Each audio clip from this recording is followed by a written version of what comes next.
and welcome back to the Hallmarkies podcast. I'm Kari, and I'm so glad that you joined me today because I have the privilege of interviewing a bona fide Hall star. You guys, the mystery queen herself is with me today, Alison Sweeney. Thank you so much for being on our podcast again. Well, thank you for having me. I'm excited to talk to you. Oh, this is going to be too much fun. I definitely want to talk about your movie coming up next week, premiering next week on the Hallmark Channel. But while I have you here, I would just love to thank you for your revival of the Hannah Swenson character that you play. Oh my gosh. Thank you. Thank you. I know that it was a fan favorite and people ask me about it all the time. And so I was so happy. I had this big smile on my face the whole time we were making it happen, thinking like, oh my gosh, there are so many Hallmark mystery fans. Those sleuthers are out there. Super excited about this. Well, because we thought, genuinely, Murder, She Baked was done. That was, the series was complete. It was done. You know, they were kind of, you said before they were going to ride off into the sunset and solve mysteries together, you know, Mike and Hannah. So how did the revival kind of come to be? Like, Well, honestly, I will say, I do think it was like the fans sort of not giving up and asking again and mentioning and making sure that everyone at Hallmark, and certainly me, aware, and Cameron, I think, had it too, and Barbara Niven, that every time we did another project, any other movie, anything that you would post, they let everybody know they wanted to see more Hannah Swenson. And so it became, at first we were sort of like, gosh, they really like those movies, you know, and then it became like, no, they really, really like those movies. And then we sort of were like, gosh, do you think there's a way we could do this again? And so it just sort of, it really was born from the enthusiasm of the fans. So if there's ever a lesson of like, you guys don't give up and fight for, you know, the movies you want to see, this really is only came about because of the fan enthusiasm for it. Well, that's really exciting to hear, actually, because you're right. There was so much enthusiasm over Murder, She Baked series and those books. You know, the books are fantastic. Yeah, of course. They're adorable. They're adorable. So to have you come back, it's all rebranded, Hannah Swenson Mysteries. You come back with a lot of the original cast. How was it playing her again after like 3 years? Wasn't it 3 years or so? Yes. Well, I was nervous. You know, it's been several years, and there's a new producing team that I'm working with that hadn't really been a part of the previous process. So I felt like I was the only one in the meeting sort of who knew who Hannah was and how we had done it before. And, you know, trying to really create as much continuity as possible for the audience. And I had a new producing team I was working with who didn't know Hannah that well, hadn't worked with us in the past. And so I was just really feeling like there was a lot I was trying to juggle to make sure that we kept as true as we could to Hannah, and gave the fans that feeling that they wanted. And then the very first day that Cameron Matheson came on set and we did our first Hannah and Mike scene together, it was so funny because I looked around and the producing team like looked at me like with these big grins on their faces, and they were like, oh, this is really going to work. And I was like, yeah, it's great. Well, it does. And it's so nice. Yeah, it's so nice to know that like that chemistry that you and Cameron have, but as Mike and Hannah, didn't go away. It didn't go away. It didn't fade. Cameron's fantastic and such a you know, such a wonderful actor to work with, such a nice guy. But it just really shined in those scenes, and it was really, really fun, and it just helped us all feel like, wow, we're really doing the right thing here. I totally think it did. So I'm glad that translated to us as the fans because we felt that energy. What I love too is that you picked right back up where you were, and you didn't try to do like an accelerated 4 years later type of thing. I was really happy. Well, you have to know, I mean, that when you're in this situation, there's lots of possibilities, right? And so we worked with the writer and the network about what should we do? Should we skip ahead 4 years? Should we play it as if no time has passed? Right. You know, what are our options here? And for me, I think just from my experience in daytime, I really thought the audience, the whole point of going back to do more would be that the audience wants to be along for the ride. Like they don't want to skip ahead and realize all this stuff they missed. That's terrible. Yes. So I sort of really wanted to play as if it's only been a few months since last you saw them, and so that the audience would really get to be there for anything and everything that comes along. Well, you know us then. You know us well. And I'm so glad that you made that call. Okay, one thing I love, I just have to talk about this one scene in the movie. Sure. It was so funny to me that Hannah actually got arrested for interfering in a case this time. Yeah. Well, I mean, those books are so clever, and Joanne Fluke has done such a wonderful job over the years. And so when I decide on which book we're going to make the next movie about, I really try to single out little moments, because obviously, time has gone by, years have passed. It's really hard actually developing mysteries. Yeah. If you tried to write one, I mean, you have to understand, and I think you even made a joke about it in one of your Hallmark comics, but the truth is, with the invention of cell phones, once you have Google on your phone, there's really a sort of nothing left to search, right. It's all there in your pocket. So oftentimes you do have to say oh, I didn't charge my phone. Oh, there's no cell service here, because a lot of those clues and a lot of the way those books were written were from before before the internet, really. Yeah. And so we do a lot of work to try to sort of make them relevant to 2021, and also honor the point of the story, the premise, the heart of what Joanne Fluke had intended. And so I try to pick out little moments like the smoothie moment in the beginning, her getting arrested. There's a couple of Barbara's character Dolores writing the romance novel. To be totally honest, that's my favorite part of the movie. And that is why we chose that book to cover, because I thought it made me smile.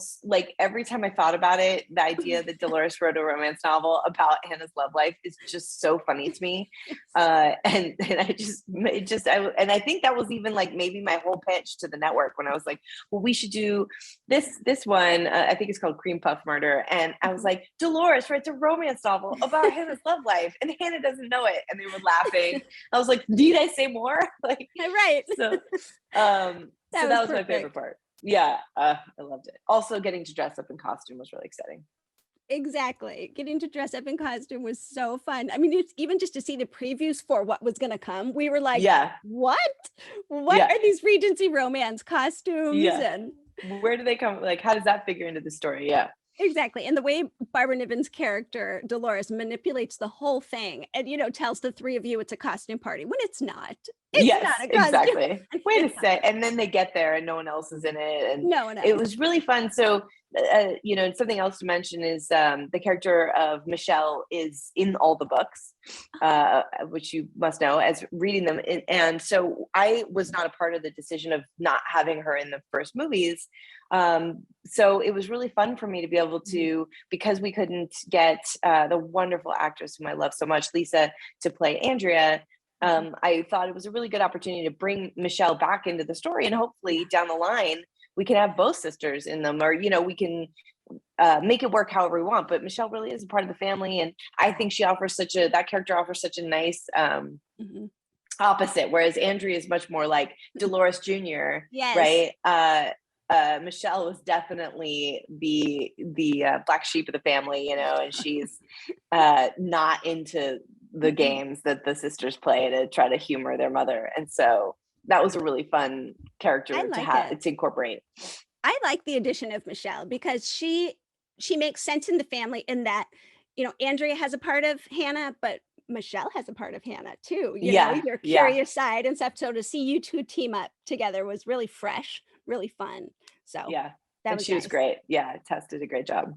She's so great. So we're hopeful for more Hannah Swensons or any. Believe me, I'm hopeful too. I feel like we just got a little teaser of what's possible. So hopefully Hallmark feels the same way, and we're definitely in talks to see what else we could do. Well, that is great to know. I'm thrilled because you're right. It was a teaser, but it has so much potential. All of these people and the stories. Yeah. Thank you. Well, it already is something wonderful, but yeah, thanks for talking about that with me a little bit. I was like, I just can't. I No, just I know. can't. I love talking about it too. Thank you. Ho, ho, ho. We'd like to take a second and thank our sponsor for this episode of the podcast. It's the Hallmarkies Patreon. Do you love Hallmarkies podcast, especially at Christmas? Do you enjoy the holiday previews, recaps, interviews, and bonus episodes? If the answer is yes, please consider supporting the Hallmarkies Patreon. We need your help to do what we do both during the Christmas season and all year round. But not only do you help a podcast led by strong, independent women by becoming a Patreon, you get to become a part of the Hallmarkies family. Starting at only $2 a month as a patron, you will have access to our Facebook Patreon group where we talk about the movies, shows, and more all year. We also have many monthly patron watch-alongs with guests like Lacey Chabert, Natalie Hall, Paul Campbell, Mary Lou Henner, and more, giving their behind-the-scenes details of their films. As a patron, you also have the chance to provide input into the podcast and even join us at different tiers. So this Christmas season, spread some cheer to the Hallmarkies Patreon and become a member today. You won't regret it. Go to patreon.com/Hallmarkies to learn more. That's patreon.com/Hallmarkies. Well, we are thrilled to see you in a Christmas movie again this year. Thank you. Yes, we loved on the podcast. A lot of us loved Good Morning Christmas. Such a good movie. Yay. Thank you. That was really fun. I Yes. love working with Mark Lucas. I mean, he's just wonderful. Yeah. So to see you two paired up again after the Irresistible Blueberry Farm, I mean, it was just like, yay, this is so Yay. great. I knew I was going to like it, and you totally delivered. Thank you. But tell us about this movie coming up. It premieres next Friday on November 12th, Open by Christmas. Open by Christmas is my new Christmas movie starring Brennan Elliott Yay. and Erica Durance. Okay. And I have to say, for Hallmark fans, they'll know there's very much, lots of things that you have come to know and love about the Christmas movies. And I like to think that we kind of expanded the things you're going to love about Christmas movies in the future. So this movie really does feature these two best friends. Erica and I play best friends in this movie, Okay. Simone and Nikki, and they are really truly the main relationship in the movie, in that their friendship and their reunion and their my character lives in New York, her character stayed at home, and we just really tried to shake up the what you expect from these movies and just give a little fun. And for me, my best friends are so important, and actually, we have a friend Thanksgiving that we do every year. That's great. Things like that just are so, I think that women really want to see, and that's as important at Christmas as falling in love or family or any of it, right? I think they're all equally a wonderful part of the Christmas spirit. And so and also doing it that way, we were able to tell each woman's love story in a slight, tell a different story. So I sort of pull from, my favorite Christmas movies of all time. There's a little nod to Miracle on 34th Street in there, and which my mother will be so happy with, because that was the one she made me watch when I was little. But so you get I feel like we're providing at the heart of it the story of these two best friends, and women everywhere will sort of understand that camaraderie, that friendship, that connection you have with someone you've known since you were little. And then also they each have their own journey towards love to go on, and the way they are together, where there's one scene that I showed my best friend, and it made her laugh because it was so how we are with each other. But she's sort of nudging me in the direction of the guy that she thinks I should be with, and she decides to leave. I have to go talk to someone, and I say, really, you're leaving right now, really? And she's like, yeah, I have to go, and I'm like, and it just was so real. I think girls totally everywhere will relate to that feeling. Don't leave me here. That is so great. Well, that's so intriguing though to me, because like you said, Hallmark is known for their kind of romances, and at Christmas it's all about the love of romantic love, but it also is, they're broadening out to family, community, and everything. So I'm excited to see this between two best friends, and Yeah. that sounds great. Is this a little bit of a mystery, this story? So there is a bit of a mystery involved in it. I mean, I guess I could set up for you that the thing I loved about the script and what caught me from the get-go to develop this idea was the at the beginning, my character, you get to know her a little bit. And also we stretched out the timeline. So she comes home for Thanksgiving, and her parents are packing up some of her stuff, and she stumbles upon, which my parents are doing in real life. So that was sort of like a fun, real life moment. But she stumbles upon a Christmas card that she finds in one of her old school books. And it's crazy because she never opened it. She never knew it was there. And you'll understand when you watch the movie, sort of like it just was hidden away from her for all these years since high school. And she opens the Christmas card, and it's a love letter. It's a poem letter telling her how wonderful she is and thanking her for being so kind.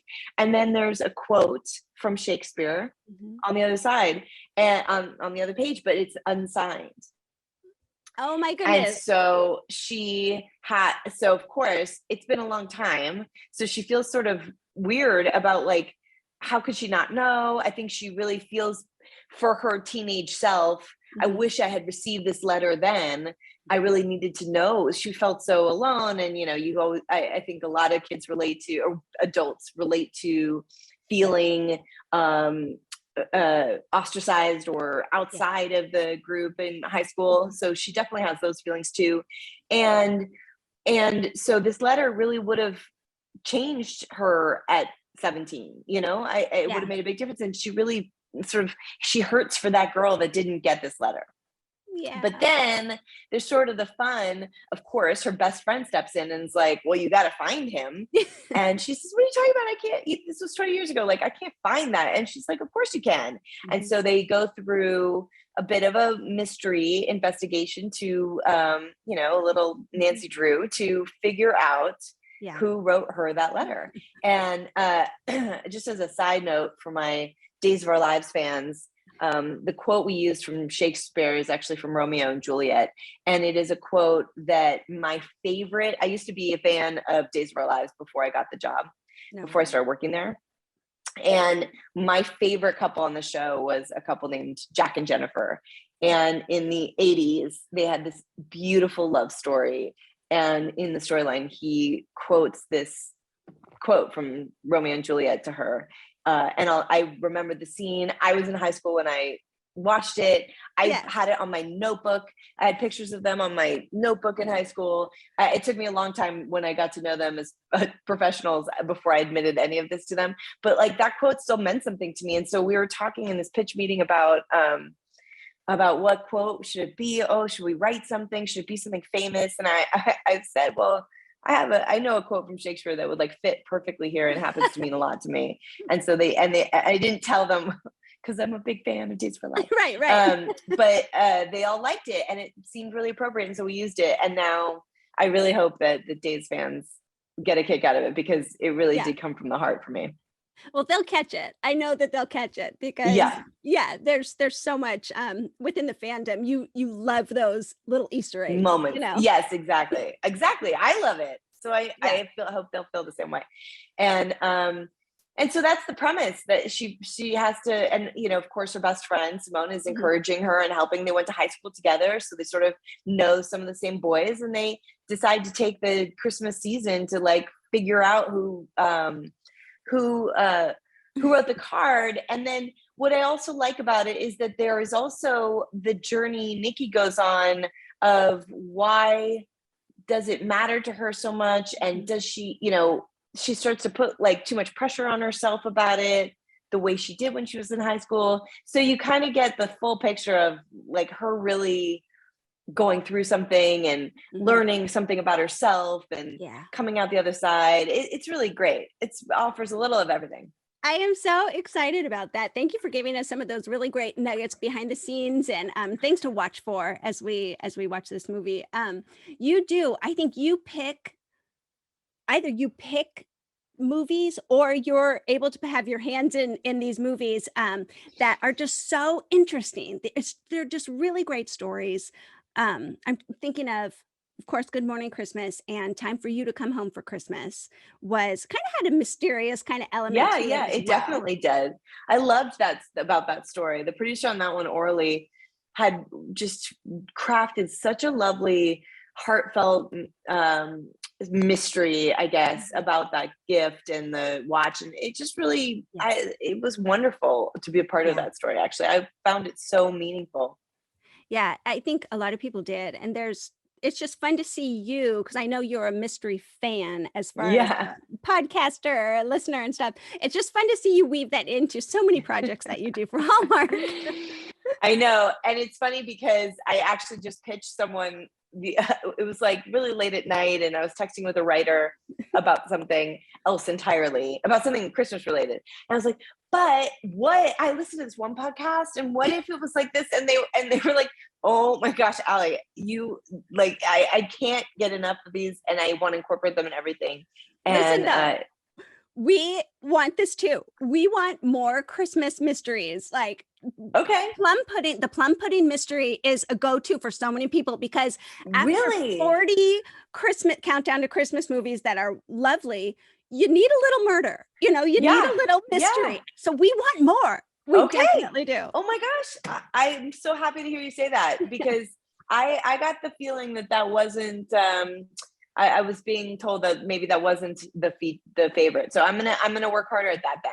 I'm Work so happy harder to at hear you that. say We that. will thank you for it. Yes, we just love Okay. it. Okay. Yeah. Good. Well, everyone, be sure to tune in to Open by Christmas. It premieres Friday, November 12th on the Hallmark Channel, starring Brennan Elliott and Alison Sweeney and other wonderful faces. So definitely tune in. Alison, thank you so much for being on the podcast. Such a pleasure to talk to you. Thank you so much. Well, where can people find you on social media? You can find me at Allie Sweeney at Instagram, and I think I'm at Allie_Sweeney and Twitter. But yeah, come say hi. I'm on Facebook, and I'm definitely going to post everything. And I do read a lot of the comments, so I love when you guys let me know what you think about the movies and keep me posted on how much you enjoy them. So thank you. We definitely will. We definitely will. Okay, thanks so much. We'll talk to you later. Bye. Hey everyone, oh my gosh, that was so much fun. I have loved Alison Sweeney for such a long time. And my daughter could not believe that she was coming on the podcast and I was going to be able to talk to Swimmer. You guys remember that from the Irresistible Blueberry Farm? So much fun. So thank you for listening in. Definitely watch her movie Open by Christmas coming up on the Hallmark Channel next week. That will be so much fun. And let her know she is genuine in the desire to hear from her fans, to hear from people. It sounds like, what she just said, that it was definitely the momentum of the fans got the Hannah Swenson mysteries back on. So hear from her. She is a lovely person and wants to hear from you. Well, be sure to subscribe to the YouTube channel if you're watching there and leave a comment. We'd love to hear from you about this interview. Please follow Hallmarkies podcast all over social media. And we don't want you to miss any Christmas content coming up. We're going to be covering everything. We're also, of course, we have our merch store for Christmas gifts. Come find us over there. And like us on iTunes and leave a review. You guys, we love all of that positive content, feedback. And so definitely want to interact with you there. Come find me over at Hallmark Comics. That's Hallmark_comics. And we will be talking later. Thanks, everyone. Bye.